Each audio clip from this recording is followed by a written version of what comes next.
दोस्तों, रिपब्लिक भारत का cheap and editor Arnab Goswami का हाल ही में हुआ केस तो आपको पता ही होगा। अभी कुछ दिन पहले महाराष्ट्र की पालघर में दो साधुओं के हुए निर्मम हत्या पर कांग्रेस की सोनिया गांधी का चुप्पी साध लेने को लेकर अर्नब गोस्वामी ने कुछ सवाल क्या पूछ डाले, मानो कांग्रेसी और वामपंथी गिरोह में आग लग गया और उन्होंने अर्नब गोस्वामी को घेरना शुरू कर दिया और उनके विरुद्ध में एफआईआर तक भी लॉन्च कर डाला, जिसके लिए अर्नब गोस्वामी को पुलिस स्टेशन का चक्कर भी लगाना पड़ा। तो ये पूरा मामले के बाद वामपंथी और कांग्रेसियों का कुछ हौसला भी और ज़्यादा बुलंद हुआ और उन्होंने और एक राष्ट्रवादी पत्रकार सुधीर चौधरी को भी घेरने की तैयारी कर रहे हैं।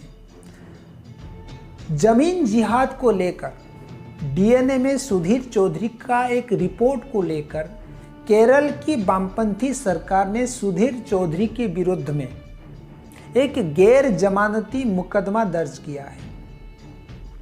दोस्तों, ये केवल अर्नब या सुधीर को आतंकित करने के लिए एफआईआर नहीं है, बल्कि पूरी हिंदू समाज को आतंकित करने के लिए है।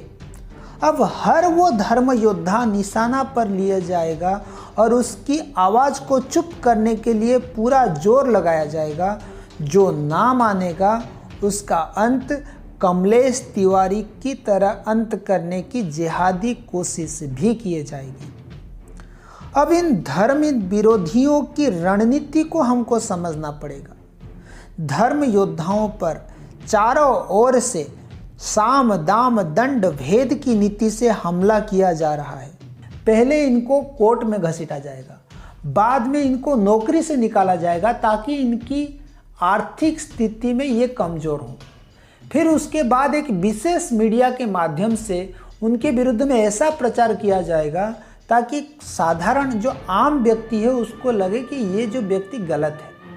फिर उसको बाद उसी मीडिया के माध्यम से उसको गलत भी सिद्ध किया जाएगा और अंत में उनके साथ उनकी पूरी परिवार को भी प्रताड़ित किया जाएगा ताकि उनको असुरक्षित का भाव एहसास हो। दोस्तों, इसका परिणाम क्या होगा? इसका परिणाम ये होगा कि आइंदा आगे हिंदुओं की अत्याचार के विरुद्ध कोई भी धर्म योद्धा खड़ा नहीं होगा। तो हमारे धार्मिक अधिकारों को ऐसे ही दहन होता रहे और हम ऐसे ही पिटती रहे, ये इनकी षड्यंत्र है। इस क्रोनोलॉजी को हमको समझना पड़ेगा। तो ये था समस्या पक्ष। आइए जानते हैं इसका समाधान पक्ष।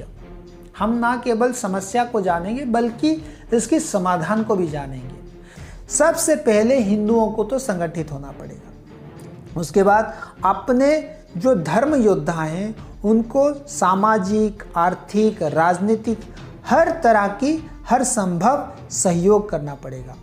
उसके बाद कोर्ट आदि केस में वकील आदि का इंस्टेंट जो आपातकालीन सहायता उनको उपलब्ध करानी पड़ेगी। चाहे रात की 12 भी क्यों ना बजे कोर्ट खुलवा कर जमानत करना पड़ेगा। ऐसा हम लोग को प्रबंधन करना पड़ेगा। किसी भी धर्म योद्धा की जो विकट परिस्थिति है उसमें उसको आर्थिक सहयोग करना पड़ेगा। मीडिया के माध्यम से हो रहा है दुष्प्रचार को भी हमको रोकना होगा।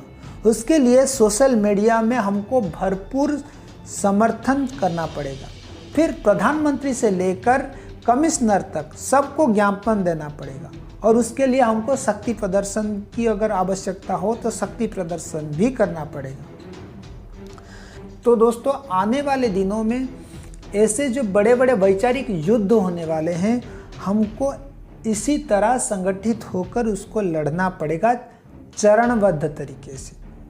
तो दोस्तों, अंत में मुझे यही कहना है कि हम सबको संगठित होकर कुछ ऐसा करना है ताकि ये जो देश ये टूटे ना, बचा रहे। नहीं तो आने वाले दिनों में हम सबको इसकी गंभीर परिणाम भुगतने के लिए तैयार रहना होगा। तो दोस्तों, आज अभी के लिए इतना ही। मुझे विदाई दीजिए। जय हिंद, जय भारत।